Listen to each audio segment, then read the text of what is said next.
Hello everyone and welcome to another Jason Rose drawing tutorial. Today I'm going to show you how to draw a wolf, a beautiful animal, one of my favourite animals. And like last time, all you're going to need is a nice sharp pencil and a rubber, preferably one that's broken in half so you've got a nice sharp edge. Right, okay, here we go. Right, I'm just going to put you down here and you can watch me. You can draw along with me if you want to, or just watch and then do it afterwards. Completely up to you. Here's a clearer picture of the wolf that I'm copying. If you could print this out to work on, then that would be great. Right. So the first thing I'm going to do is hold the pencil fairly low down. So I'm not pressing too hard at first, and I'm going to just go fairly lightly, because at this stage I don't want to start going too hard because I'm going to have to rub things out, because I'm going to make errors and mistakes. So I want to keep it fairly light and fairly sketchy as well. I'm going to make it a little bit bigger than that one. If you do start making your drawings bigger than the picture itself, you have to make sure that the whole picture is in proportion, because it's no good starting big and then starting to go smaller and smaller. So, which I sometimes make the mistake of doing, but then you just have to alter it as you go along. So try and keep everything the same size. So I'm going fairly light at first, nice sketchy lines. I'm not pressing too hard or just trying to get one line and hoping for the best. The lines are fairly sketchy. Now remember, to make it easier, if you want to, you can have blocking paper, what I call blocking paper. I think I've shown you this before, so you can maybe block a part of your picture out at any one point, and then just draw that area and then move it along and just draw an area at a time. That focuses your eyes on a specific area rather than just looking at the whole thing all the time. So I'm just focusing on the ears, and I'm trying to get some shading as I go along. I don't like to leave the shading till the end. Now with the shading, when you're shading an animal, I always like to think that I'm stroking the animal. Obviously, don't stroke a wolf in real life, because that wouldn't be very safe. But if you imagine stroking a wolf, you would stroke it in the direction of the fur. So I do the same thing when I'm shading. I like to shade in the direction, if I can see the direction of the fur. That way, as you're shading, can you see, you get the texture of the fur as you're shading. I like to use my fingers, as you know. I'm looking at the shape, so I'm looking at the shape of this triangular bit inside his ear, nice and dark. I'm pressing a little bit harder now, and can you see that I've got my pencil, I'm holding my pencil a little bit closer, much closer to the nib of the pencil. That means I can press harder, and I can make it a little bit darker in the areas where it needs to be dark. Not using my finger. I'm not going to go for complete detail here. I'm going to come back to this later, but I'm trying to get the basic shapes. And remember how I've taught you, look for the shapes. Don't think, oh, there's an ear, I'm just going to draw an ear. Really look at the shapes. There's a light shape, there's a dark shape, there's a triangular dark shape. And remember to use your rubber as well, always using your rubber. Rubbers are a really good way as well of getting fur. You can, especially when you've got a rubber like this, which is nice and sharp, and I've cut it in half so that I get a nice sharp edge. That way you can just get kind of furry texture. Right, so I'm going to move on now. If you've got your blocking paper, you could just move the paper along to reveal a little bit more of the wolf. I'm going to get this in between bit. Now remember to look at what you call negative space. So this is the positive space, the ear, but the shape in between the ears, that's also a shape. But most people don't tend to look at these shapes because you're so intent on looking at the positive space, but it's really important to look at the negative space as well. Because when you look at the negative space, it really helps you get things in proportion. Because I can see virtually exactly where this ear starts by looking at this shape here. If I look at that shape, it's a kind of, oh, I don't know, it's a strange shape, isn't it? It's got four sides, but this side is a bit more of an angle than this side, but if I look at that shape and draw that shape in between the ears, I can always rub this bit out later, and that really helps me get the position of this ear, here. Right, so now I've got this in position. And remember, every now and again, stand back, hold your picture away from you. It's always very important. Right, now the difficult bit now is to try and find the eye. I think I'm going to start with this eye. Now, when you're trying to find the position of the eye, don't just put it in and hope for the best. Try and work your way down to the eye, a bit like following a map. So I'm here, yeah, so that bit there. Now I'm looking at that bit. Now I can look at this bit, the space in between. Remember, people don't often look at the space in between things. Your brain will want to go from looking at the ear to looking at the eye, and you'll miss all of this, and that's why people get their proportions wrong. So really try and look at the shape between this bit of the ear and the eye. So I'm going to work my way down. I'm going to get to, there's a little bit of shadow here. They're like stepping stones along the way. It's like following a map with stepping stones. So we've gone from this bit to this bit. And now I can go quickly from that bit, very short distance from there to the top of the eye. So that's the distance, I think. And also, where does the eye come in relation to the ear? So if I put my pencil like this, a vertical line going upwards right at the edge of the eye, I can see that the eye comes just on the inside of that bit of the ear.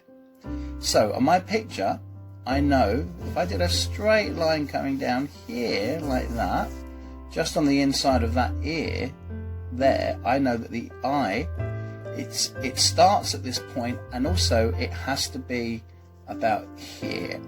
So the length of it from the ear is there, and the distance inwards is about here. So that's how I get measurement. I don't just put the eye straight in. I use vertical lines, I use stepping stones, all of these methods to help me place the eye in, and they're very, very useful. But sometimes I still get it wrong. So even though I think I now know that's roughly where the eye starts, I'm going to go back to holding my pencil very lightly, and I'm going to put it in fairly lightly at first. Let's just roughly get that in. And then what I do is I stand back and I think, is that looking like it? Yes, I think it is. Sometimes I might need to just rub it out a little bit. Never, ever, ever think that you're not a good artist just because you make mistakes. All artists make mistakes all the time. It's very rare that I will do a portrait of an animal or a human and get the eye in exactly the right place first time. But that's not too bad, I think. Just might have to just change it a little bit. And then once you're happy with the position of the eye, then you can start pressing a little bit harder and really, really looking at the shape. So I'm really looking at the shapes. Try and forget what you know about eyes and really trust your eyes and really look really closely. I'm trying to get the little white bit in there. So I'm shading the iris around the white bit. The top bit is really, it really is almost like a horizontal line, an angled line kind of sloping downwards. And there's a little bit of dark there. It's really important to get the shape of the eyes right, and the shape of the eyelids, and also the shape around the eyes. It's not just the eye. You see this lovely dark shadow. Remember, draw the shadows as if they're a part of the eye. Shadows are really, really important. And once you start to get the eye in, not too bad. Now I'm going to start to get the shadows around the eye by shading, again, my furry shading in the direction of the fur. And I'm really looking at the shape of that shadow. Really at the shape of that shadow and the shape of the shadow underneath, like this. Smooth. And if it was a dolphin, I'd really smudge a lot, but I want to smudge a little bit. If I smudge too much, I get rid of the fur. So what I'm going to do is now I'm going to put the fur back in. So remember, you can just keep shading and shading on top of your shading.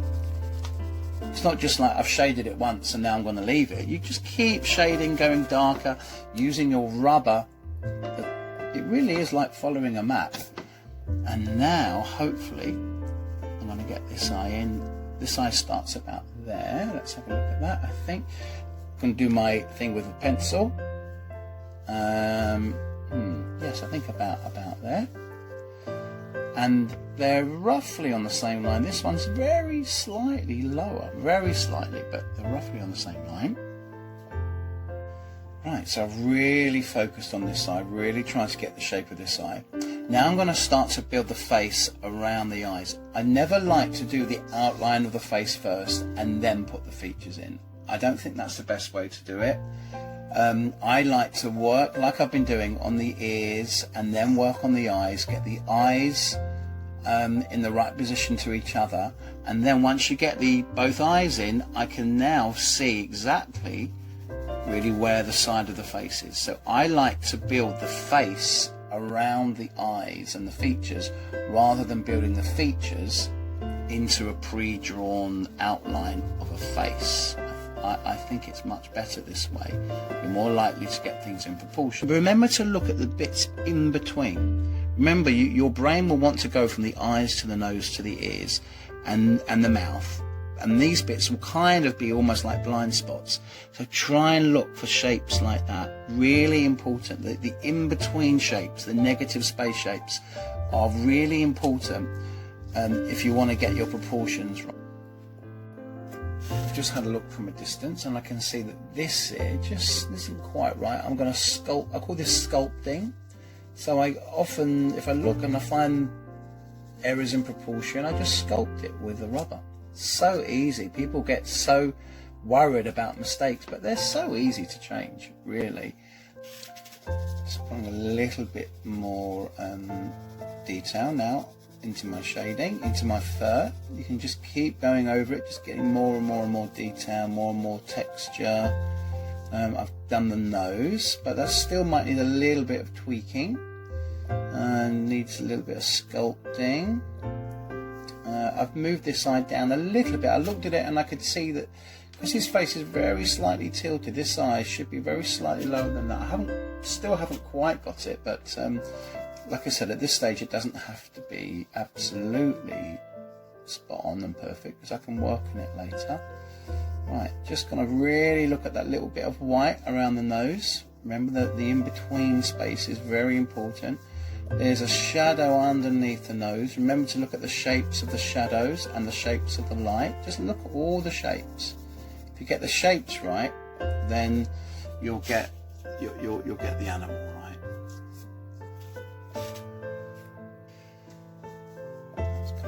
Now just get the mouth in. Where does the mouth come? Just comes on the outside of that eye. Let's do a line going down here, and I know the mouth has to come about there. And then it's a bit darker here.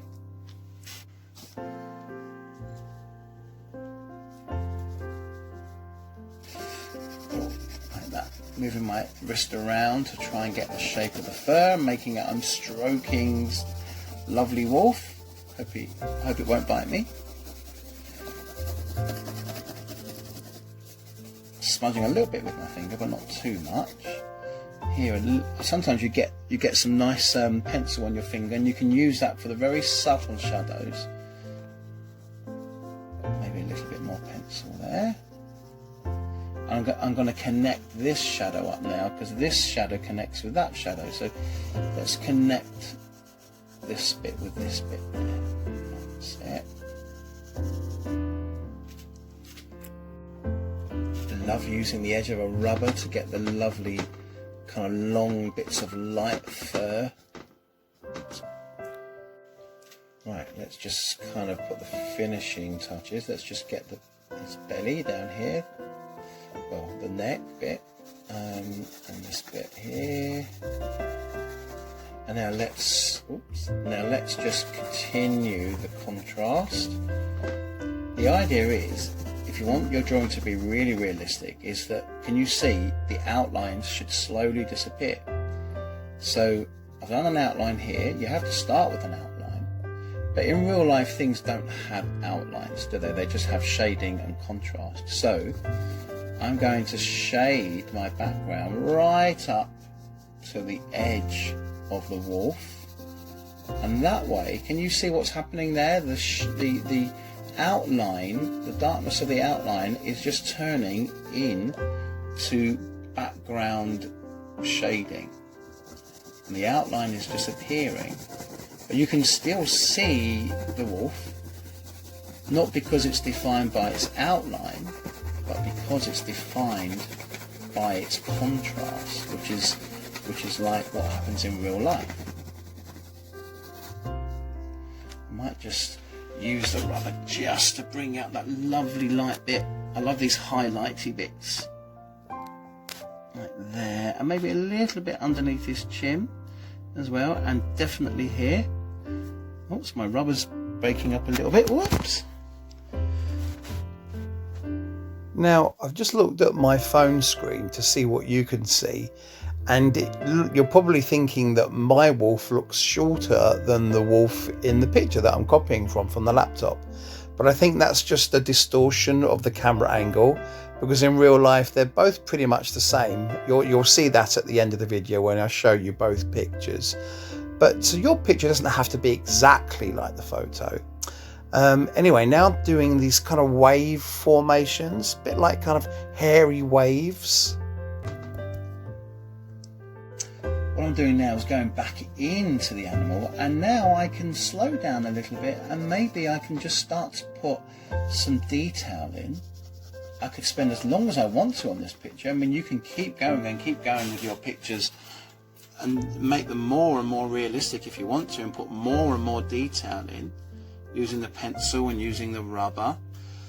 Sometimes though, you don't want to overdo it too much. Sometimes I like to leave my drawings a little bit, especially if it's an animal. Don't want to make it too perfect. It's nice to leave it a little bit kind of like wild, because it is a wild animal, isn't it? So it's nice to leave your drawing a little bit wild.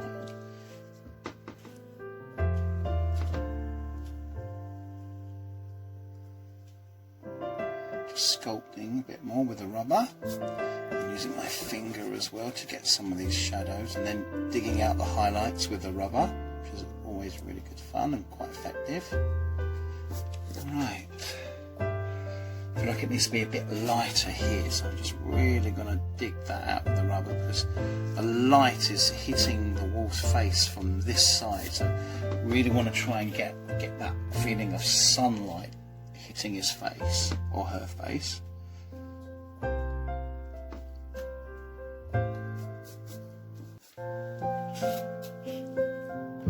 So, I could carry on, but I think I'll end it there. You've got to end somewhere. So, that's, there you go, that's my wolf. There you are. And, well, I hope you enjoyed that. And it'll be lovely to see people's wolf drawings. I will be doing more tutorials, more animals and other things that I will show you how to draw. And in the meantime, goodbye, and enjoy drawing and enjoy doing art. Bye.